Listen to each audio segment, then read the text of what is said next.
উচ্চ মাধ্যমিক চলাকালীন মর্মান্তিক ঘটনা, পূর্ব বর্ধমানের ছাত্রীর অস্বাভাবিক মৃত্যু।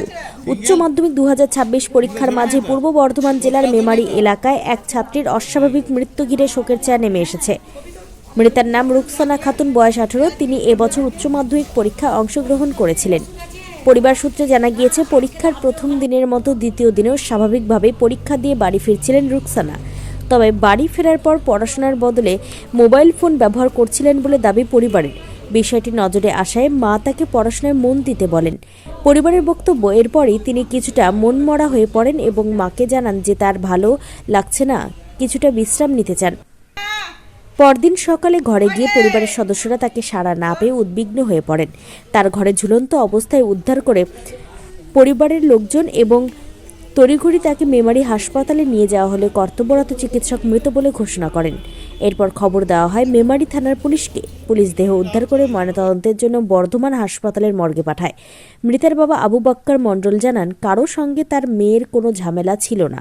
তার কথায়, মায়ের বকা হয়তো সহ্য করতে পারেনি মেয়ে, কিন্তু এমন সিদ্ধান্ত নেবে তা কখনো ভাবেনি। তিনি পেশায় কৃষিজীবী, চাষবাস ও গবাদি পশুর ওপরেই সংসার নির্ভরশীল। ঘটনাটি ঘটেছে মেমারি থানার অন্তর্গত তাতারপুর সংলগ্ন এলাকায়। পুলিশ সূত্রে জানানো হয়েছে, পুরো বিষয়টি খতিয়ে দেখা হচ্ছে। ময়নাতদন্তের রিপোর্ট এলে মৃত্যুর প্রকৃত কারণ স্পষ্ট হবে। পূর্ব বর্ধমান থেকে সুমন বিশ্বাসের report, crime press Bengal news. কি হয়েছিল ঘটনাটা?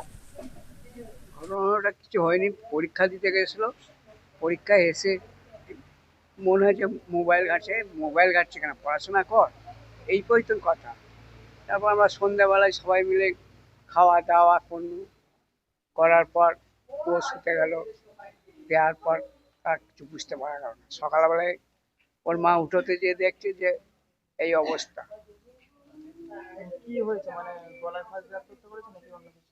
তারপর ওই গলায় দড়ি দিয়ে ঝুলছে, উন্না দিয়ে। আপনারা কখন জানতে পারলেন? এই 7টার সময়। এমনি পরিবারের কারোর সাথে ঝামেলা হয়েছে? কারোর সাথে হয়নি, মানে ফোনে কারোর সাথে ঝামেলা? কারোর সাথে হয়নি। আপনারা সকালে জানতে পারলেন? সকালে জানতে পারবো যে ওই মোবাইলে পরীক্ষা হওয়ার জন্য যে একটু বকাবকি করতেই পারি যে পড়াশোনা করতে, আবার পরীক্ষা আছে, তবে এটা তুই করছি না, এই এই সামান্য এই কথাটা বলে যে এইরকম কাজ করবো আমরা জীবনে বুঝতে পারি।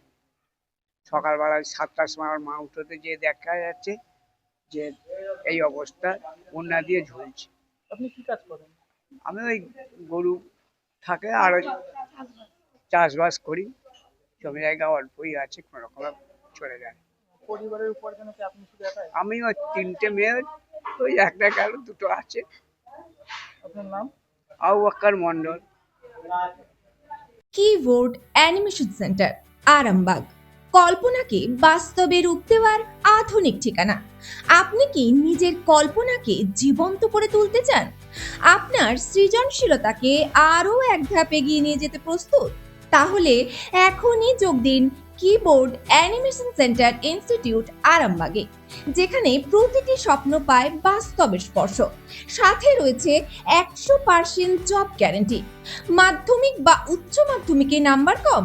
কোনো দুশ্চিন্তা নেই, আপনার প্রতিভা ও আগ্রহই এখানে আসল পরিচয়।